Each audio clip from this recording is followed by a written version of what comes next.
Hello and welcome to R&R's Ask the Expert. I'm Kayla McGowan, Editor-in-Chief, and today our special guest and I are going to discuss corporate burnout to entrepreneurial freedom. My guest today is Dan Gordon. He's the owner of Dry Medic Restoration Services franchise and is an inspiring example of making this leap from burnout to entrepreneurial world. In 2024, Dan transitioned from a 25-year career in insurance, including a role as vice president of product management, to become his own boss. He leverages his expertise in insurance and business, and Dan has built a career with purpose and work-life balance while contributing to his community. Supported by Dry Medic's training and resources, Dan's business has flourished in its first year, reaffirming his decision that he did not know would take his career to the next level. Please welcome Dan. Thanks, Kayla. Look forward to the conversation. I appreciate you having me. Yeah, thank you for coming on and talking about this very hot topic. I think in our industry, burnout is a very real thing, right? And some people are trying to look at what the best decision is for them. But before we jump into this, did I miss anything that you wanted to touch on in your brief intro?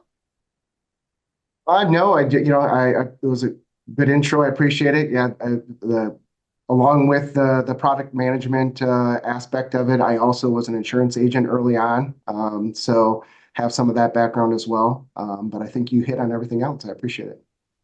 Good, good. Honestly, I think you might get some questions now that you've shared that little tidbit about yourself. Don't be surprised if people start asking you questions. But so to get into kind of the heart of this burnout, how did you recognize the signs of like corporate burnout or just burnout in general? And what steps did you take to help overcome that? Sure. Yeah. So, 25 years on the corporate side of the business. It was really, it was something that I thought that I was going to do my entire career. I have a bachelor's degree in insurance. I thought I was going to be an insurance guy till the day I died.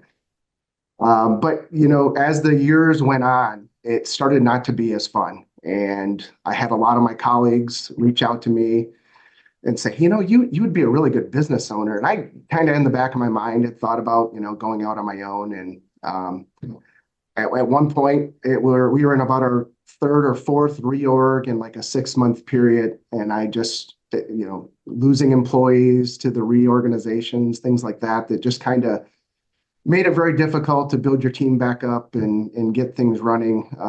I saw an opportunity to step outside of the corporate world and start something on my own. So here I am with Dry Medic.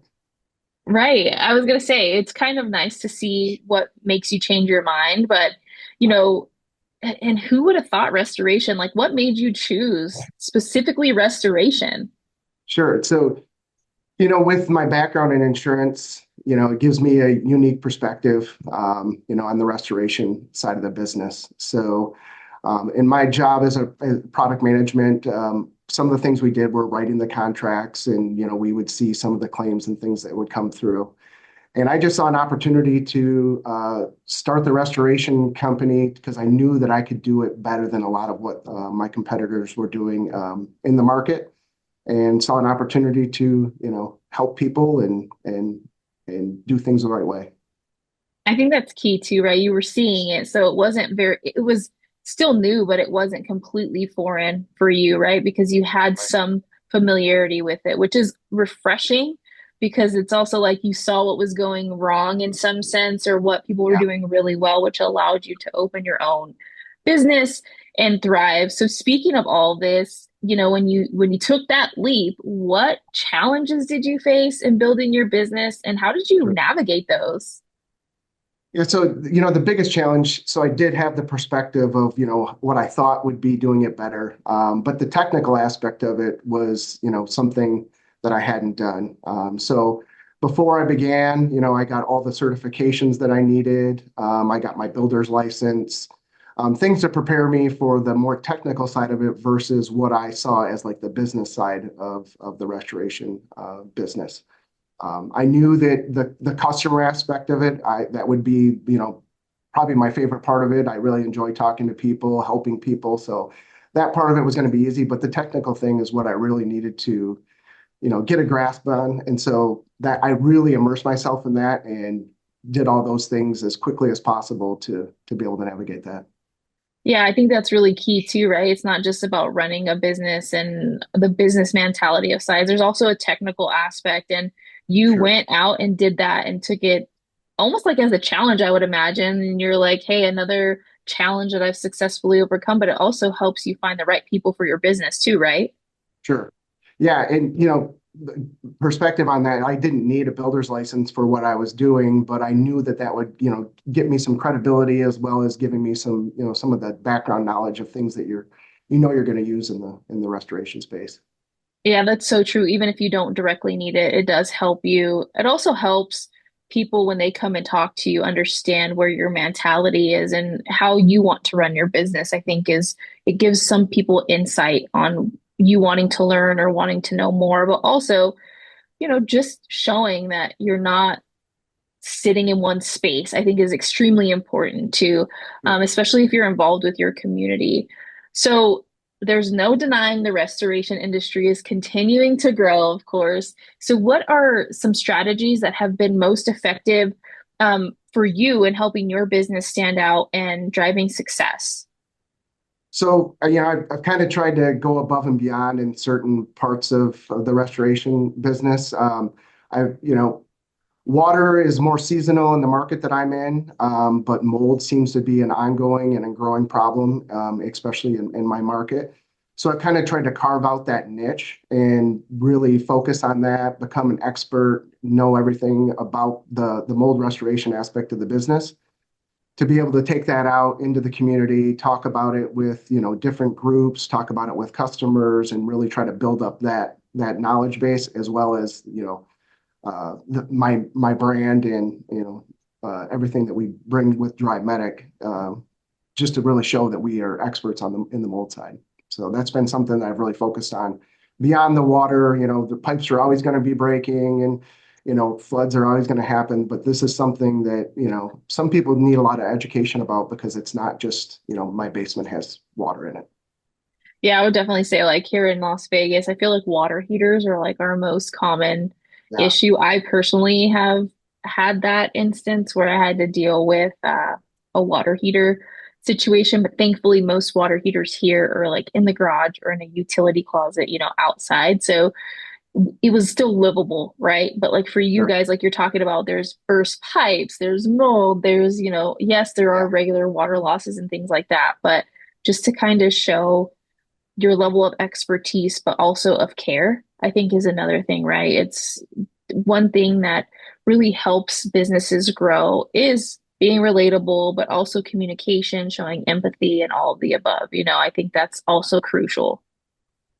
Yeah, 100%. And that's something I really focus on even with my employees is that the whole part of empathy. You're usually dealing with people and sometimes they may consider one of the worst thing that's ever happened to them. It's their most valuable asset and there's, a disaster that's happened. So having that empathy, understanding that you may be walking into a house where someone may be crying and, it may not go, completely as you would think it would. But really training my employees to really focus on that to kind of help us through those situations and help the customers through that situation. And I would definitely say for your staff too, if you treat them that way as well, they're going to treat your customers the same way because it's something that they're actually receiving. So it goes down to company culture, like, a lot of people feel like you're invested in them when you do take that extra time to talk and make sure that they're being heard as well. Because I think for you, right, coming from corporate burnout, there's probably some lessons that you were like, oh, I can't do that to my staff, or I never want to be in this situation. And I think that's probably what has also made you extremely successful, if I'm being quite honest. Yeah. No, I appreciate that. And that's true. I still have all the employees that I've hired since day one. And that's exactly, I focus on that and the employee aspect of it because you're only as good as your employees. And so, those employees, they're out in front of the customers just as much as I am. So focusing on that, making it a fun, environment as well. And, getting them the right training, making sure they understand what's going on. It's really a priority for me. Exactly. And I would definitely say like your leadership style seems like you're definitely in the trenches with them too. So they can approach you if they have questions or if they need help, and you're going to roll up your sleeves and help them too, which I think is something that in today's job market, when you're hiring somebody, that's probably something that they're looking for when becoming an employee, right? And I think that's Yeah. one thing that you just kind of got to talk about that, Yeah. to show. Yeah, 100%. And I'm in the trenches, exactly like you said. I'm on every job. Willing to, if someone's not there, I will step into any role.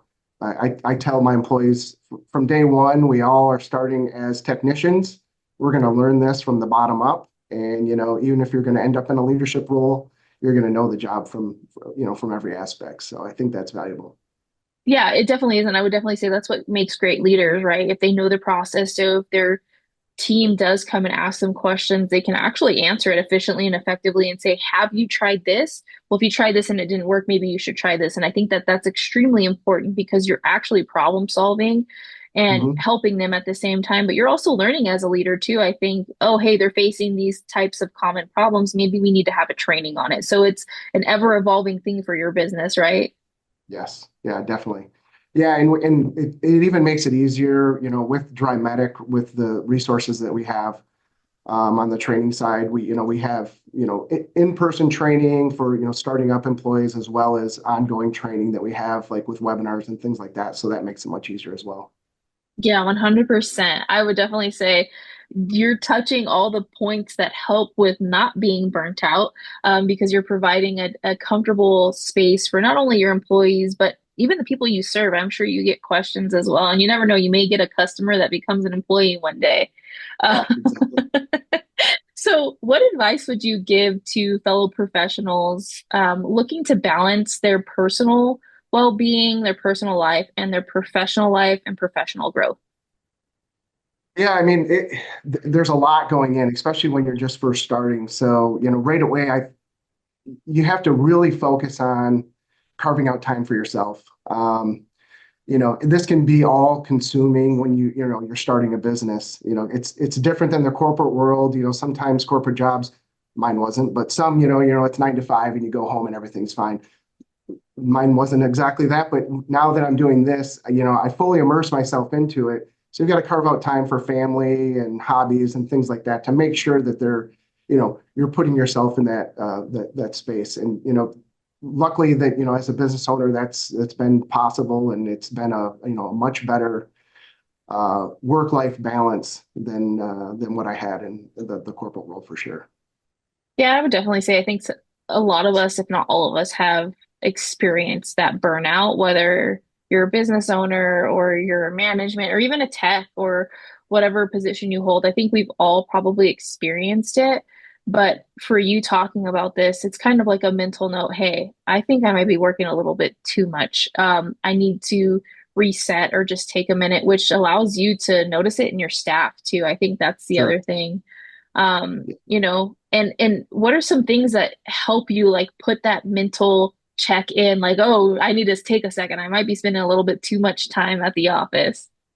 Yeah, no, one of the good things too about being an owner is I can do some of these things at home as well. So, but you do realize, we are in an emergency, business that is 24/7, but it isn't always 24/7. We're there when people are in need, in the middle of the night if, something happens.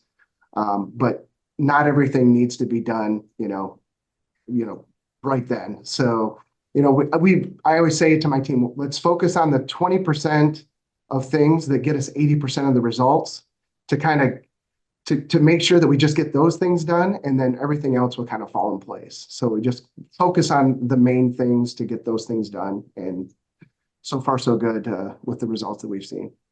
I would definitely say that's a really good tip because a lot of times people think about all the things, all the variables, and that can Mhm. also be your own demise. Especially when you're project managing, which, yes, we are emergency management, but we also handle a ton of projects. And Yeah. if you have to if you think that you have to look at 100% of the pie, it's going to slow you down in a lot of occasions. So I think that's really good advice, honestly. Focus on the things that will yield results because then, like you said, everything else will fall into place and help you be successful, but also give you the work-life balance that you're looking for. Yeah. for sure. And just on top of that, I will say too, being in the franchise world with Dry Medic too, that's they've also helped me through that. We have a franchise business consultant. So like if I kind of feel like I'm getting bogged down or things aren't working exactly the way, I can reach out to them. They were former owners of, a restoration company. They understand what's happening in the real world, and they kind of help me focus on where I need to be able to do that work-life balance. It's extremely important to have your own resources, right? I think a lot of people don't see that or talk about that, or sometimes even think about that. Though Mhm. you are an owner, you also need your own resources to help you be a great leader. So that's really key too, Dan. I appreciate you sharing that.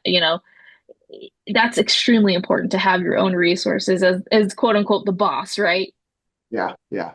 Yeah, we're the boss and the business owner. I'm running my own business, but I still have them to be able to lean on. So I've also often said, starting with Dry Medic, I feel like I started on third base. It's like all those processes, everything were put in place for me. It just seems a lot easier to get things rolling than starting from scratch because I did consider starting from scratch, and I'm really happy that I went with the way I did. Yeah, 100%. So, last question for you. What Sure. advice would you give somebody if they're faced that do I do it on my own or do I maybe go the franchise route? Like maybe what are the top things that you consider that many others may consider as well? Yeah, I mean, like I said, I think the support is one of the biggest things. So, you know, there's a lot of things with the brand recognition, marketing plans, things like that, but that support, I think that it's undervalued. To be able, if I went on my own, when you're doing your first estimates or your first jobs and you get there and it's your deer in headlights, I have someone I can call 24/7 that's going to help me with those answers. If I was out on my own, and if I would have no one to call, I would be Googling it, YouTube, whatever it may be. It just wouldn't be the same as, having those resources. Like I said, on top of that, we do have the marketing, brand recognition. We have meetings. I have other franchise owners that we have, frequent meetings with. That those are also great resources. They come up with ideas or come up with questions that maybe I hadn't thought of. So that it just makes things, flow so much easier than something if I try to start it on my own. That is so true. I think some people weigh pros and cons of both, but these are key points that someone may not think about, right? They Sure. may see more of the cons than they do pros, but I think they outweigh each other. And no matter what route you decide to take, there's going to be pros and cons inevitably. Yeah. But I'd love to thank you for your time today, Dan. I really appreciate it. I think with our job problems, our job market problems and burnout, this is timely and very important for people to just take a couple minutes and listen and learn. And that's what this is all about. So thank you so much for joining us on this episode of Ask the Expert. As always, everybody, take care, and we will see you on the next Ask the Expert.